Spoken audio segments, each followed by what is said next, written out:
Tfadali, please. Thank you. Thank you very much, Rima. It's an honour to be with you and to be asked by the Private Sector Network to moderate today and facilitate this meeting.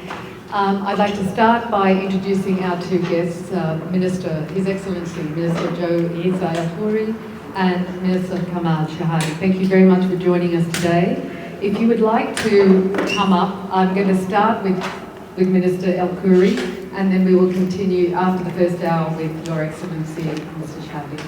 As I mentioned, it is my absolute pleasure to welcome you here today, Minister. I love your accent. I'm hoping it's not too Australian, but anyway. It is. You are the Minister of Industry, and you have just been appointed in one of the most revolutionary for us, for Lebanon, governments that have been witnessed in the last 50 years. Before I hand the floor over to you, would like to ask you, on your LinkedIn profile, it states that you are a current board member of AWWG, ITTC and Lebanon Post. And for the sake of transparency, could you please advise us if you have resigned from those positions? And if you haven't, do you think there is a conflict of interest by maintaining those positions? Well, definitely I had to resign. I mean, the second day I had to send my resignations to all the board where I held representations, whether abroad or in Lebanon. So I'm only committing to the ministry, to the public sector for the time being. Yes, we've had a lot of history of conflict of interest in Lebanon, and you can understand this. Indeed, definitely. Well, I'd like to hand over the floor to you now and offer you the opportunity to present your address to our members. Looking around, I feel with all these friendly faces, I know so many of you. Because if you look at the history of Lebanon, definitely, the prosperous days of Lebanon were made by the private sector. And all what the private sector used to ask from the public sector is to shy away, legislate from time to time, and leave us, we can lead the show. Unfortunately, what happened is that post-war, we went through a period of, I would qualify as wild capitalism. كل واحد كان يعمل يلي بده إياه, which led to crony capitalism, رأسمالية الخلين, le capitalisme de copinage. So we saw circles emerging, and those were the ones only that were getting hold of major deals or transactions in Lebanon. So there was a spillover effect from the public sector on the private sector, unfortunately. And this led to corruption, major corruption, which led to the crisis that we are witnessing for the time being. And I think it's about time to reverse this trend, to ask the public sector to shy away, legislate from time to time, and let the private sector lead the way. And this is very important. This is key. And I've been in the corporate world for 40 years, and getting into the public sector, trust me, this is an animal which is completely different. You know, the first week, and I was telling Rima and the colleagues who visited me last week or 10 days ago, that first week I was like, I was in a kindergarten, class de 12e. I couldn't understand a thing of what I was hearing around me. The rankings, the details, it's truly a different animal. But I can assure you one thing. The situation is so bad, in a sense, completely destructive, that fixing it is very easy. And this is the positive thing about what I'm starting to feel now.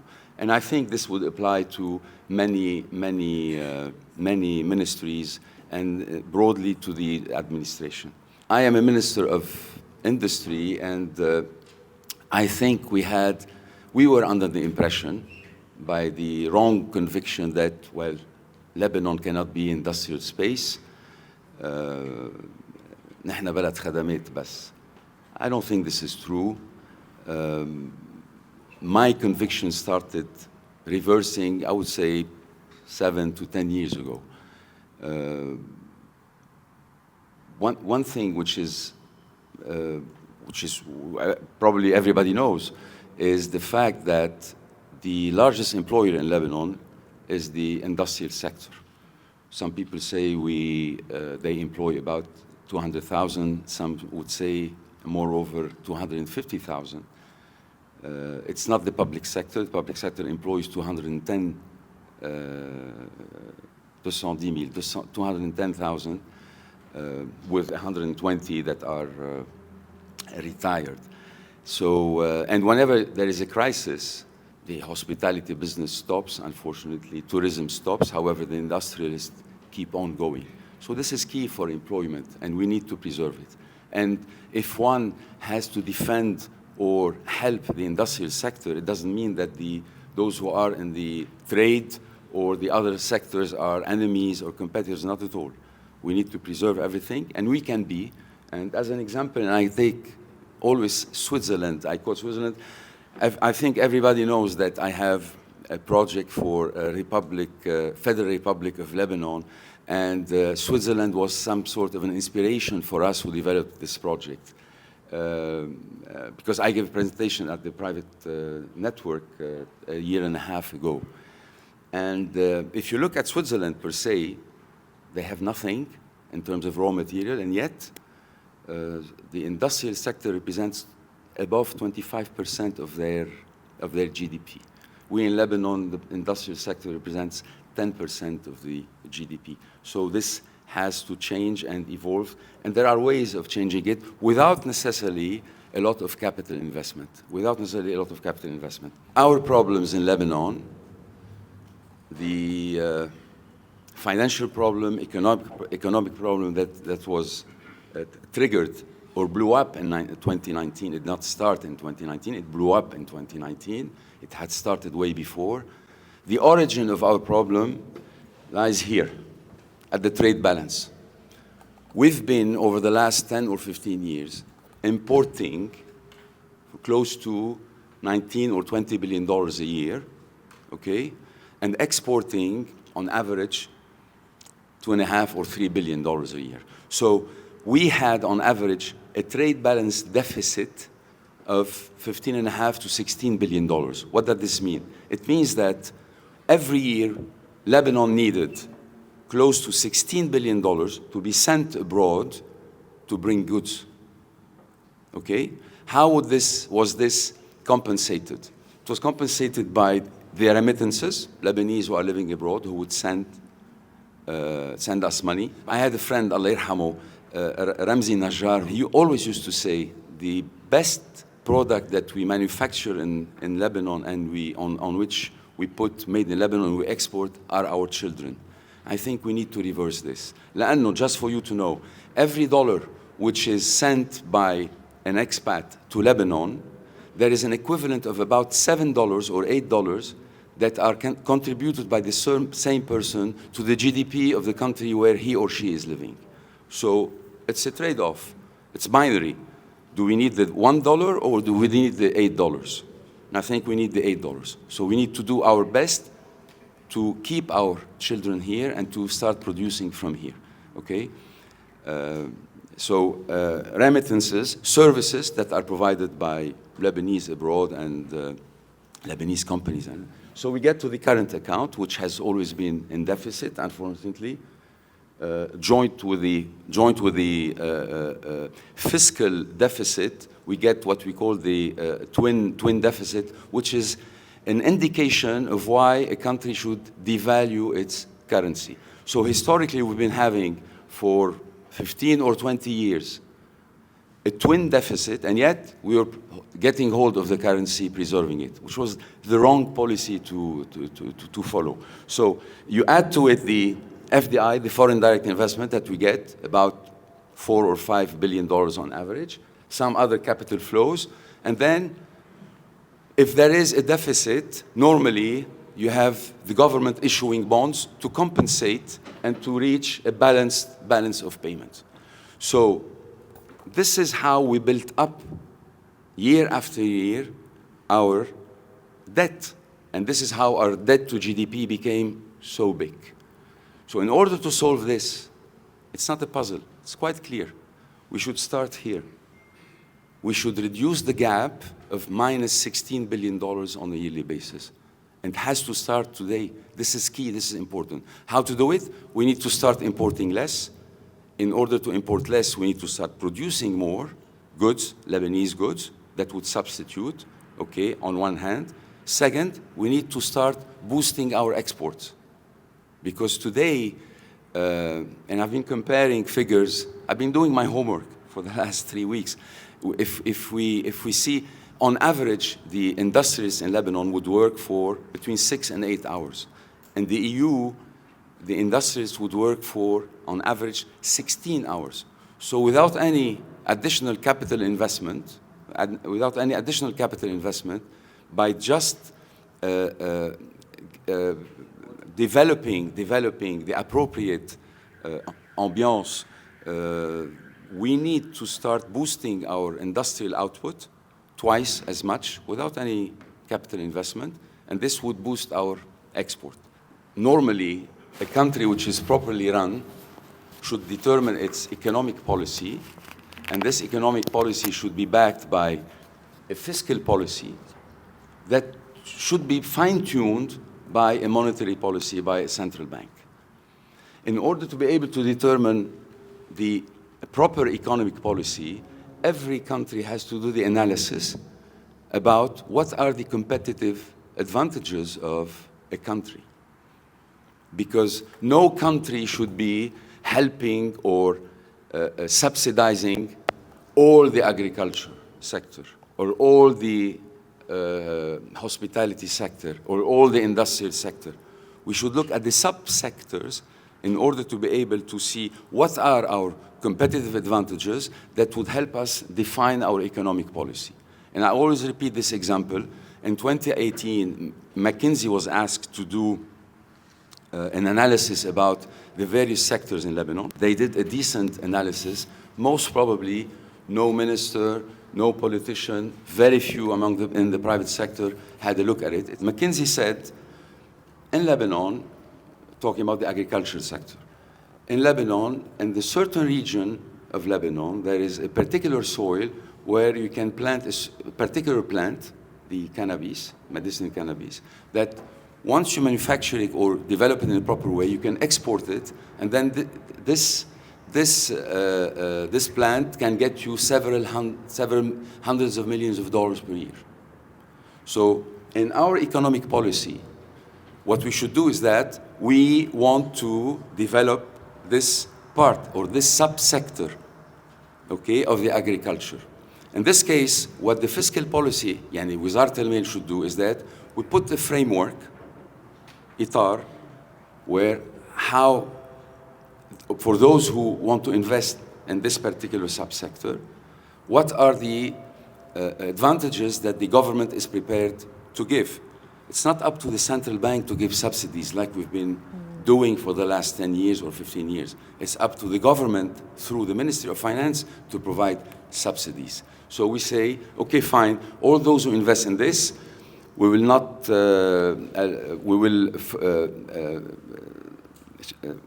ask them to pay, let's say, Social Security for 5 years, no taxes for 7. Whenever they export, there is a rebate on what they do. We provide them with subsidized loans, so on and so forth. So this is how the policy or the economic policy of a country should be developed. مش كل industrial sector, مش كل agricultural sector, certain specifics where we have competitive advantages compared to not only the region, but also globally. There is a say إنه نحن اللبنانية من أيام الفينيقية تجار. طيب الفينيقيين يقدروا يتاجروا for the Phoenicians to export the alphabet they had to invent. يصنعوا الألفابت، مظبوط ولا لا؟ حتى لي يصدروا البوربل، صنعوا البورب قبل ما حتى لي يصدروها. حتى لي يصدروا الإزاز. They were the best glass makers and glass making بالنفخ. الفينيقيين استعملوه، اخترعوه، صنعوه، بعدين صدروه. So هل مقولة إنه نحن تجار مش صناعي؟ مش صحيح. والتجارة مش معاكسة للصناعة، بيكملوا بعض. يلي بيدافع عن الصناعة ما لازم يعتبر. I'm not considering that traders are the competitors or أخصام تبع الصناعيين. Not at all. فينا نكمل بعض. So I just wanted to pinpoint this. No problem. Thank you very much.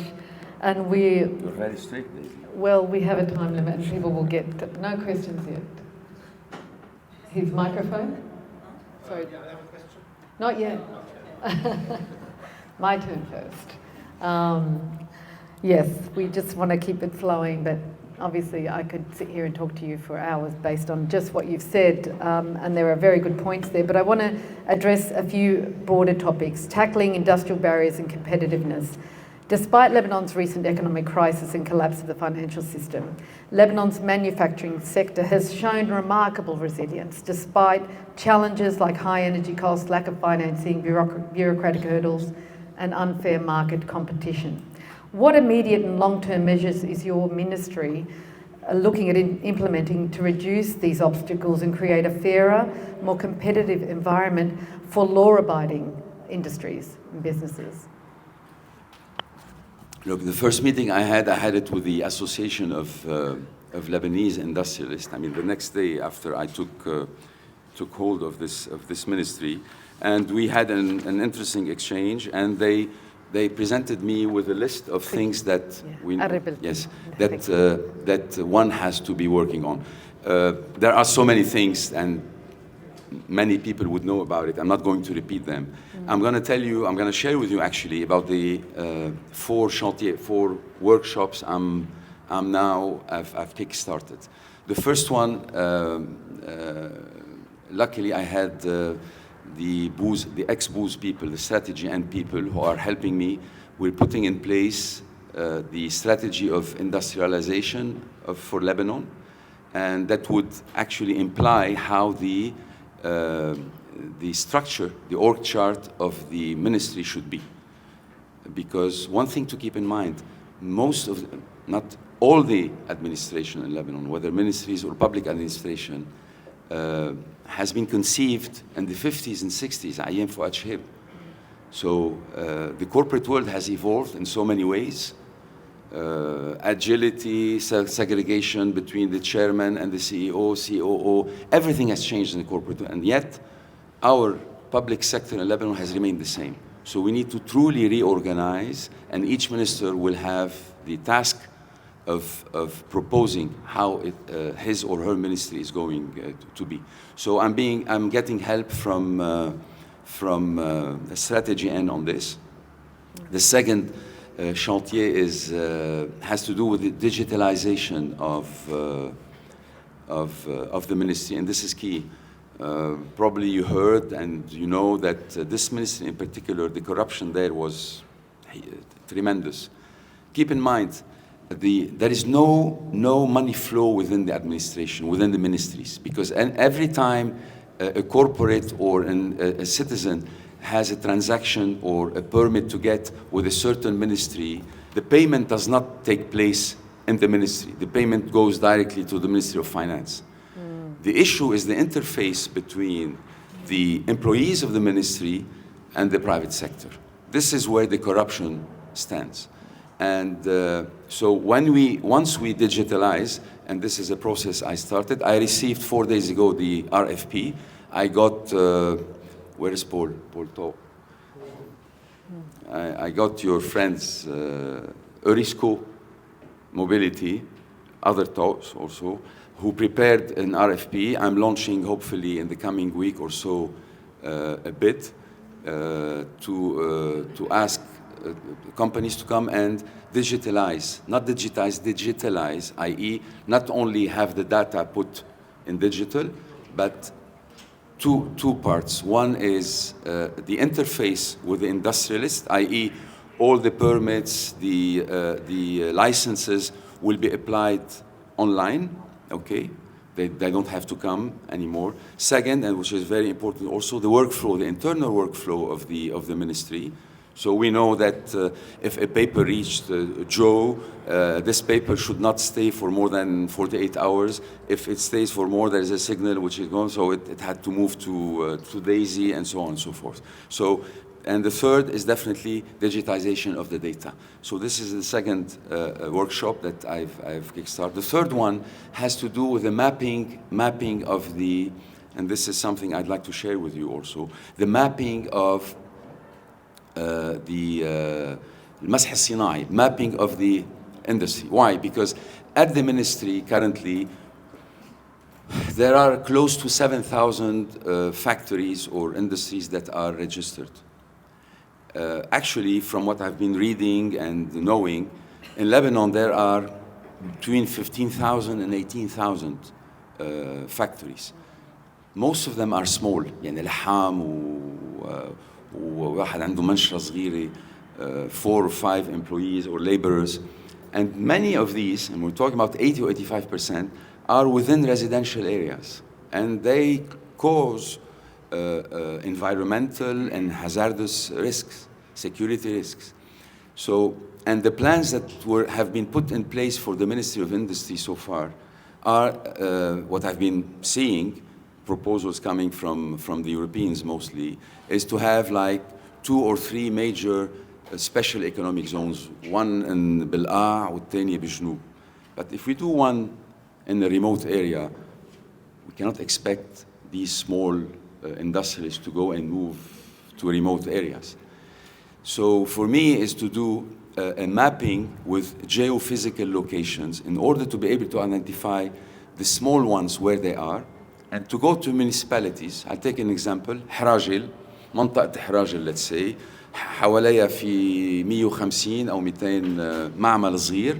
We go to the municipalities and tell them, listen, you have close to 100,000 square meter. We're gonna allocate 10,000 or 20,000 depending on the size and the number of these ministries, and wanna create a cluster and ask them to move all of them there.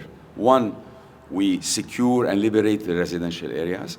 2, when we cluster them, the cost of production, going to the cost of production, which is one of the hurdles of producing in Lebanon, because we'll be producing for a community, and this is important. So the cost of production, and then the control for the maintenance, for the security, for the follow-up on these industries will be important. Another part has to do also with and Kamal probably will talk more about it, which is the special technology parks.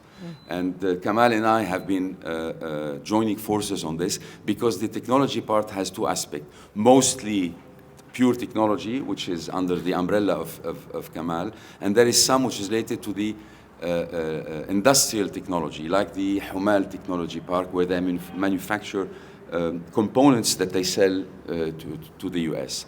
So also this is another part, and I know that there's a law that is now at the parliament, and we need to push it, and Kamal is working a lot on that. The fourth one, and I'll close on this, has to do with an entity which is the accreditation. It's like a regulatory authority called Colibac. And Colibac is a regulatory authority that would control, give accreditation to the labs, to the entities that issue certificates, like the standards, absolutely, the ISO certificates and the likes. And this is important also. Why? Because I don't know why, for whatever reason, when the law was passed for the e-signature, this e-signature was put under the Colibac umbrella. And now I'm waiting for Kamal to launch his technology ministry to put it in place so that we move this e-signature thing to the Ministry of Technology.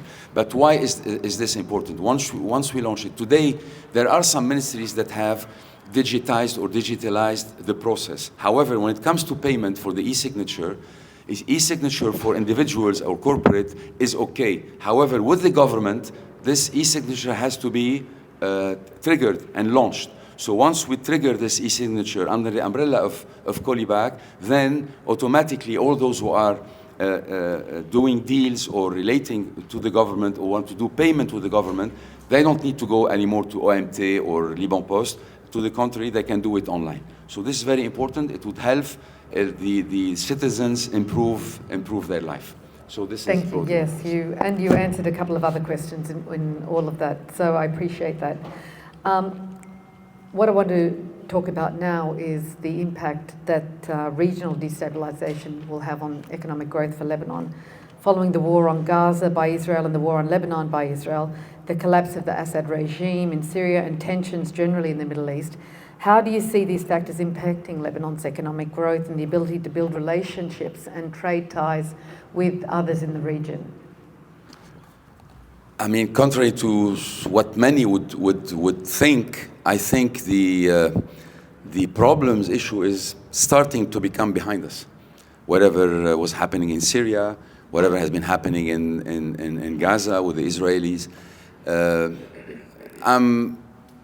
I strongly believe that the whole region is heading toward peace. Just one or two examples, broadly, and we're talking politics now. I think the Saudis want peace. They have 2034 World Cup. They cannot organize their World Cup, and they have their 2030 strategy. They cannot develop properly, bring investors to Saudi Arabia if tension persists in the region. So Saudis want peace. Israelis, who we always thought, wanted to keep this war atmosphere to justify whatever. Now they discovered that, well, they have a $500 billion economy. They have started normalizing with so many Arab countries. A bloc, what I qualify the futuristic bloc, is being put in place. Mm-hmm. The Gulf states, Egypt, Jordan, with Israel, venture capital, private equity investment, biotech, pharma, whatever, and Israel stands to benefit a lot from this. So they want peace. The Iranians want peace, and what we know that there is these back channel discussions that are taking place with the Americans. Hopefully by June, some say that they might reach a deal. So I'm convinced that we're heading toward peace. So we ought to be prepared for this. Lebanon's diaspora has long been a pillar of the economy, contributing at times up to 40% of GDP and excelling globally in business, finance and the arts. Given their success and influence, do you see a role for the diaspora in Lebanon's economic and industrial revival, and have you considered strategies to engage them? By all means, the true Lebanon is abroad, unfortunately. And when we think Lebanon, we should not think about the 3.7 or 3.8 million Lebanese who are resident today we are a population of 5.7 registered, 3.8 are residing in Lebanon, but definitely we should think in terms of, I would say GNP, not GDP. So definitely the role of the diaspora is key. They represent the true Lebanon for me. Every time I travel abroad and I meet with them, they are keen and they are eager, but definitely the security issue is primary here. So we need to, I'm going to say it bluntly, demilitarize all the military factions who are outside the army.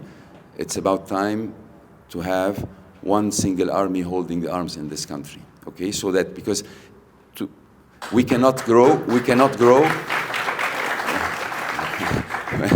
By the way, we had a fight yesterday. Not a fight. We put up with a major thing yesterday. Okay? أكيد. The key for success is growing the economy, okay? Growing the economy, we need to create jobs. To create jobs, we need investors. For investors to come, we need stability. We need stability. Stability means? Security. Security, absolutely. Yeah. Sovereignty, stability, prosperity. Thank you very much, Minister. And now I'd like to open the floor in Arabic or English, whatever language, just not French. I'm not good at French. I'm going to, Faddal. Yeah, I'm not Thank you, Daisy. Thank you very much. That was good. There's a lot more I'd like to ask you on another occasion. جو مشكور على البرزنتيشن. عندي سؤالين ثانيين. أول سؤال إنه تحكيت عن التريد بالانس. سؤالي إنه هل أنت بتشجع إنه نرجع لفكرة التاريفز اللي is a very big thing منشان نخفض شوي من الاستيراد ونحفز الإنتاج المحلي اللي ممكن يتصدر. علما إنه التاريفز بخرناهم بايام رفيق الحريري لانه كان في مشكله مع الاتحاد الاوروبي. اذا بتتذكر الحديث انحكى انه في اتفاقات مع الاتحاد الاوروبي حول موضوع الغاء التاريفز، بس بحالتنا اليوم فينا نحكي مع الاتحاد الاوروبي وباقي الدول اللي ممكن نتصدر لها انه نحن نقدر نطبق تاريفز فنعطي وقت اذا بدك المانيفاكتشرنج فاسيلتيز الفاكتوريز عندنا والاندسترياليست انه هن كمان يبلشوا ينجوا منتوجاتنا محلية.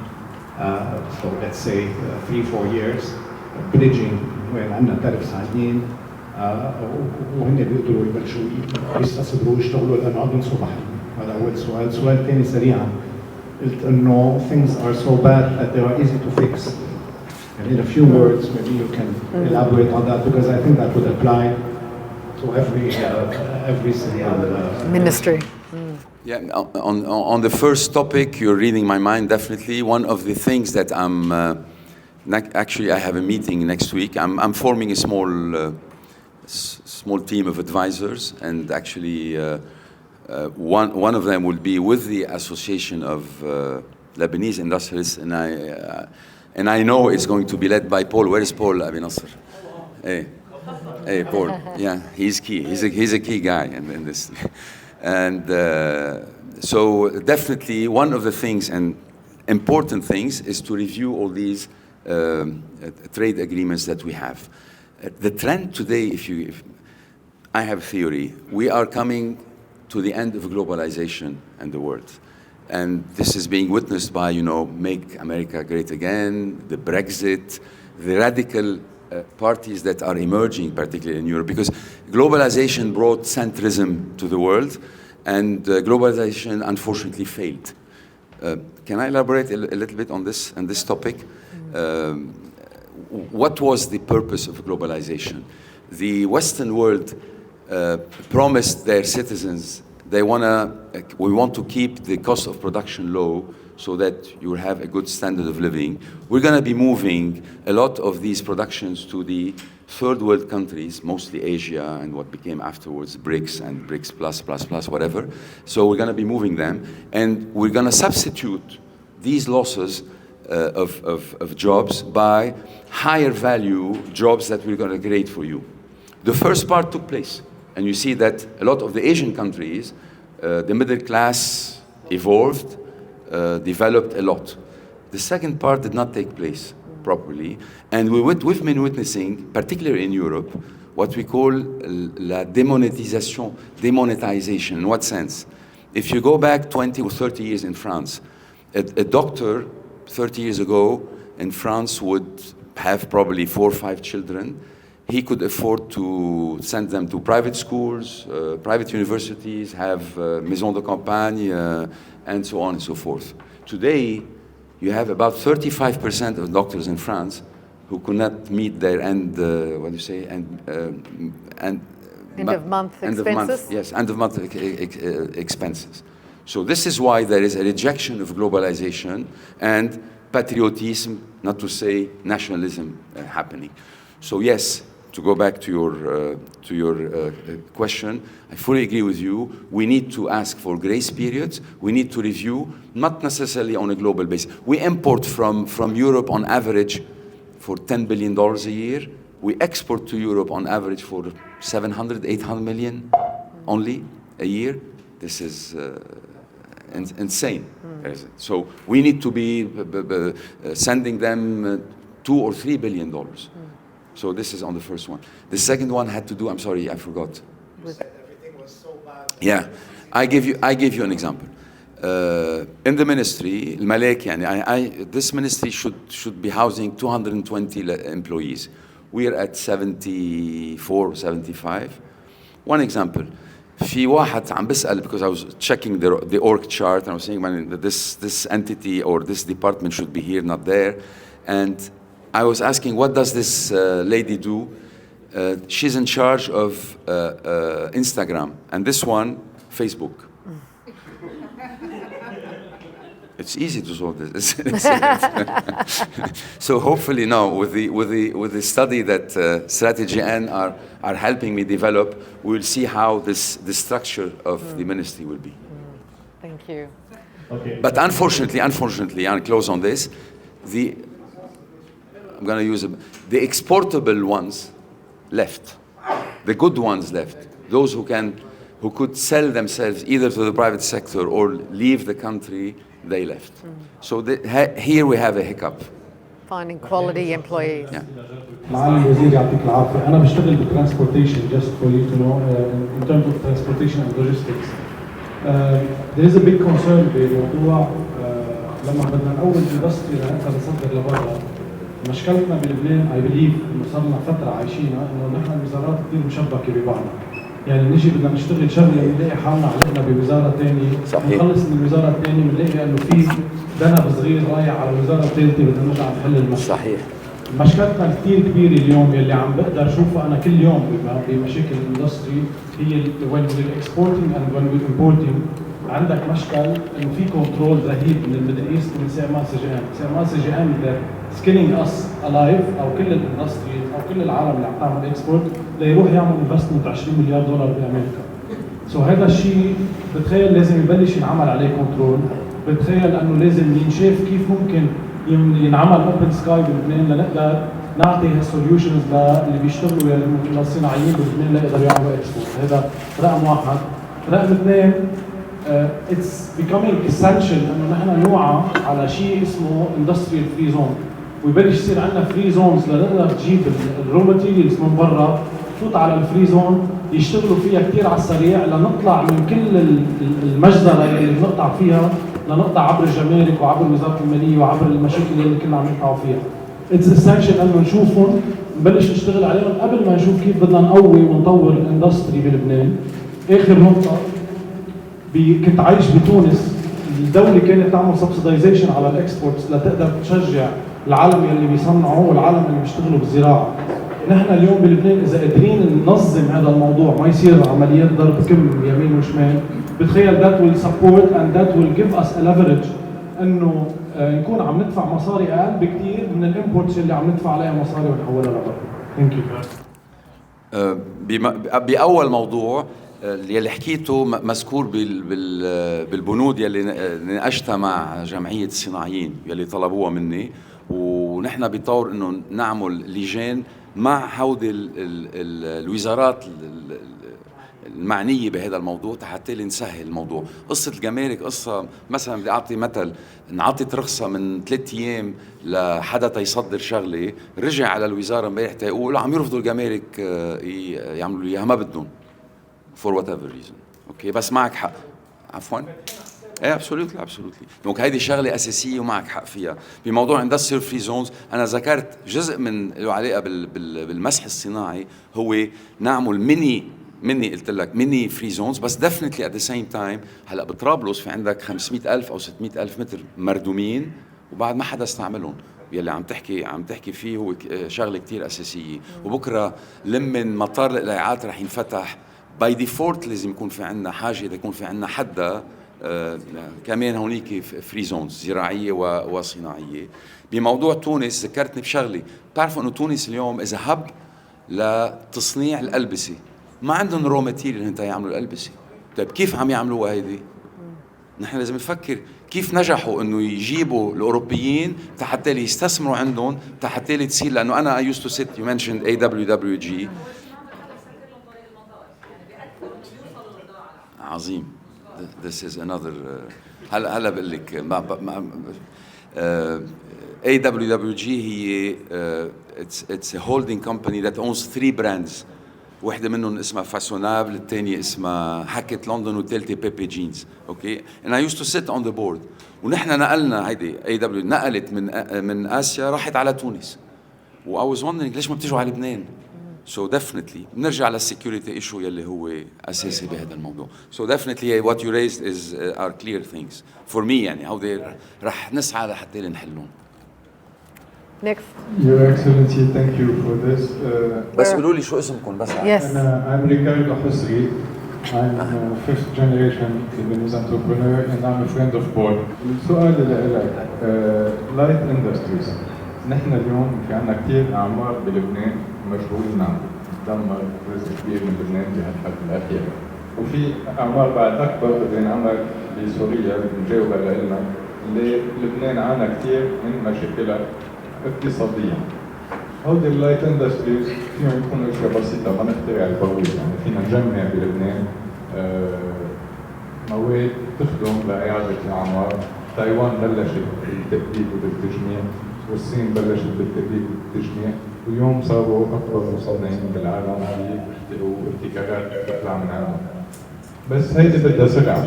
نحن اليوم مشكلتنا بلبنان هي قلة السرعة وقلة التنسيق بين الوزارات، وكل المشاريع اللي طرحتها حضرتك بدها تنسيق ضمن الوزارات ومع غير الوزارات. يعني إذا بدك تحفز قطاع صناعي جديد، تأثير من الضرائب، تأثير أما تخفض له الضرائب، تأثير من الضمان الاجتماعي.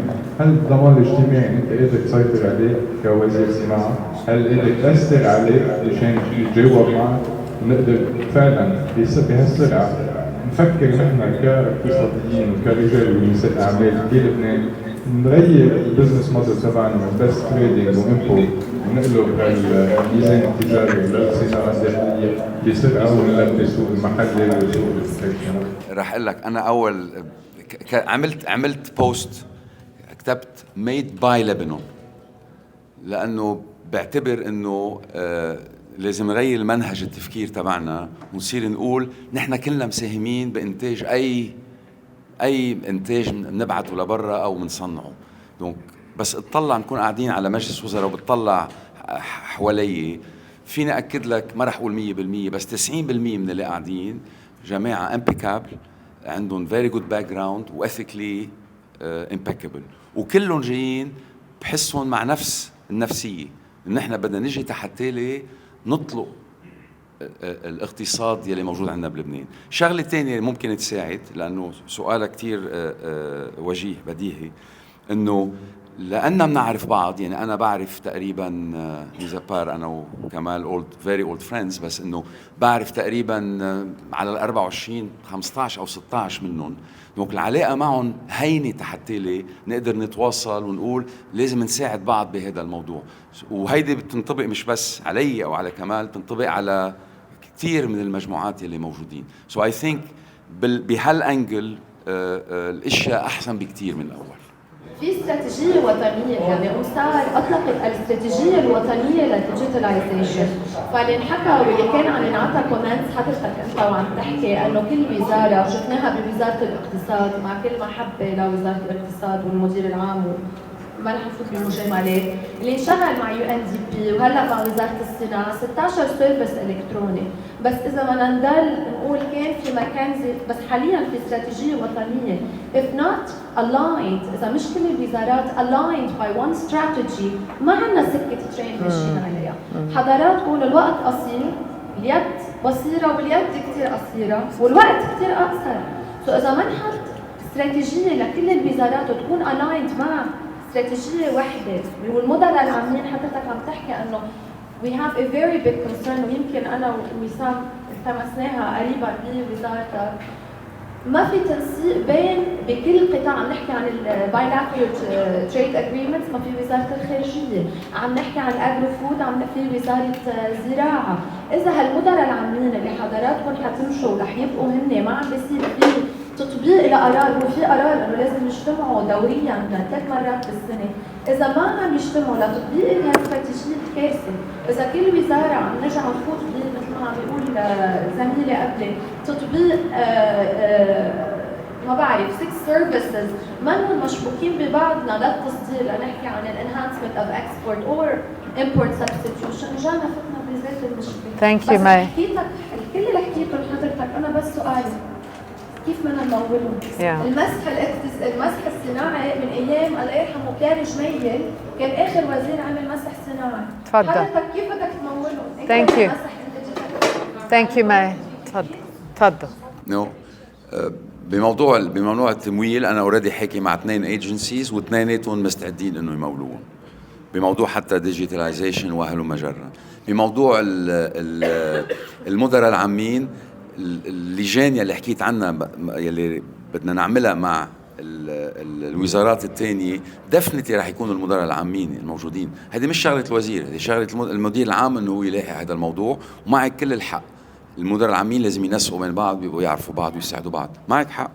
بالنسبه للبوليسيز تو ايز البوليسيز تو ايز المعاملات بين تصدير استيراد وربط، ما كان عم نقول اسعار كثير معقده الامور وكثير كل شيء صعب، لازم تتسهل لنقدر نقوم بهالعمل.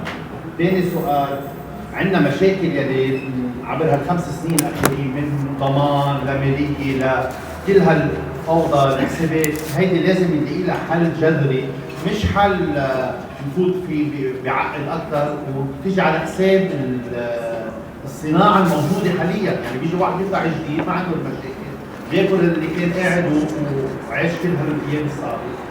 واخيرا بنرجع على الموضوع السياسي، وهذا كان بالبزنس ديفلوبمنت تبعنا او بعلاقات مع الدول العربيه والانترناشونال كلها مربوطه بالواقع السياسي. اي ثينك هذا اول موضوع على الطاوله لازم ينحل لنقدر نرجع نشوف بهذا الموضوع. Thank you. Last question after we'll just Farid. Thank you, Farid. معالي الوزير، انا دكتور يوسف بسيم، اورثوبيديك سيرجن، سي او بالبرلمان، بشتغل اي اي وهيلث كير واصحاب قول وبول. دبل وامي. وميرو معالي الوزير، بدي احكي شوي عن الفارماسيوتيكال اندستري، الصناعات الدوائيه. نحن بنعرف في لبنان انه صار عندنا كثير معامل، والمعامل عندهم فيري جود جي ام بي وعم يشتغلوا، بس انفورشنتلي بعد الماركت شير مش عم تكبر كثير. في كثير مشاكل لها علاقه بالرولز والريجوليشن عم يحطوها عليهم من حسب ناحيه التاكس تجيبوا رو ماتيريال من برا، ونفس الشيء ثاني كمان جماعه الفارماسيوتيكال من برا عندهم كنترول شوي على الديسيجن ميكينج، يعني البرودكت اللي هن مش لبنانيين، الصناعه الدوائيه من برا. So I guess it's very important شو الطريقه اللي حتعملها in order to make sure انه تعطيهم more incentive للصناعه الدوائيه المحليه، لانه عندهم كل الكفاءات وعندهم اكثريه الادويه المطلوبه بالسوق اللبناني. Can you give them يعني just to إذا بدي أرجع للدراسة اللي عملتها ماكنزي، they identified one of the subsectors identified food agri, cosmetics وفارما. فارما is definitely number one. بدي أشوف هيدي كيف الأشياء مفروض نقدر نساعدها، شو العقبات يلي عندهم إياها. دونك أحدى الاجتماعات اللي مفروض أعملها أنا الجمعة الجاية أو اللي بعدها مع جماعة الفارما حتى اقدر افهم شو هن العوائق اللي عندهم اياها وكيف بدي انا فيني ساعدهم فيها ديفنتلي. بس ليك قصه ان كان فارما ولا كوسمتكس ولا غيرها بيتشابهوا كثير المشاكل على كل القطاع الصناعي اللي علاقه بالرو ماتيريال اند ذا ريست. بس مهم انه نقدر نعمل انسنتيفز مثل ما قلت لبارتيكولر سب سيكتورز يلي نحن بدنا اياهم انه تو بروسبر، لانه عندنا كومبيتيتيف ايدج فيهم. هودي ايدنتيفاي ذم، نظهرهم من الكيس، نقول هودي الدوله بدها تساعدهم اكثر من غيرهم. Thank you. This is the last question. معالي الوزير، حضرتك حكيت بالبرزنتيشن على 4 تراكس رح تشتغل عليهم، واحد منهم ريستراكشرينج، ديجيتاليزيشن، كوليباك، مع انه كوليباك مربوطه ب6 7 وزارات كمان، والموضوع المسح الصناعي والمسح الصناعي. هلا مثل ما كان قال في دراستين عملوا بوزاره الصناعه، وحده للاستراتيجيه 2025 في بدها البيت، وحده ثانيه على الاندستريال زونز لل 2030. سو في دراسات معموله بوزاره الصناعه. طبعا الاندستريال زون وحده بالقاع وحده بالقاع. This is what I'm rejecting. ما debating اذا مضبوطين ولا لا، بس في شيء اللي نعمله. يعني سؤالي هو التالي. in the 4 parts كلهم بيتعلقوا بالمينستري از ريجوليتور. بس ما عرفنا منك what is the approach تا ننقل هال-industrial sector knowing that the industries doesn't work inside it. في supply chain طويلة عريضة قبل وبعد. So what is the plan briefly to support the industrial sector تيقدر يعمل هالشيفت ويصير الكونسيومر اللبناني عم يستهلك أكثر من الصناعة المحلية، وتصير الاندستريز قادرة تصدر أكثر لبرا، لأنه منا كبسة زر. Good, a very relevant point. I missed mentioning it. قصة صنع من لبنان بدل صنع في لبنان، هيدي كتير يعني عم بشتغل وقعدت مع already one ad agency، بدي اقعد مع أكثر، وجو is one of them اللي المفروض اقعد معهم تاخذ ideas how to rebrand the image of this made by Lebanon thing. Kolibak would be a tool يلي يستعمل مع لبنان، يلي مثلا وحدة الأفكار يلي انطرحت إنه مفروض كل مصنع حتى يكون well accredited ومضبوط according to the rules and the standards يحط نورم لبنانيز، يعني بس تصير في الطبعة تبع NL مثل ما عندك CE بأوروبا وهلم جرا. It will be an accreditation or validation إنه هذا البرودكت ممتاز outstanding، نحن فينا نفتخر فيه وفينا نبعته لوين ما كان. This is a very key and very important point ومعك حق فيه. competitiveness يعني الكونسيومر اللبناني عم يشتري من برا بأرخص منه عم يقدر يصنع بلبنان. I'm sorry, I'm going to call it because out of respect for the minister that's waiting, I think we need to call it right now. I'm sorry that no more questions can be asked right now, but thank you very much, Minister. Appreciate that. Thank you.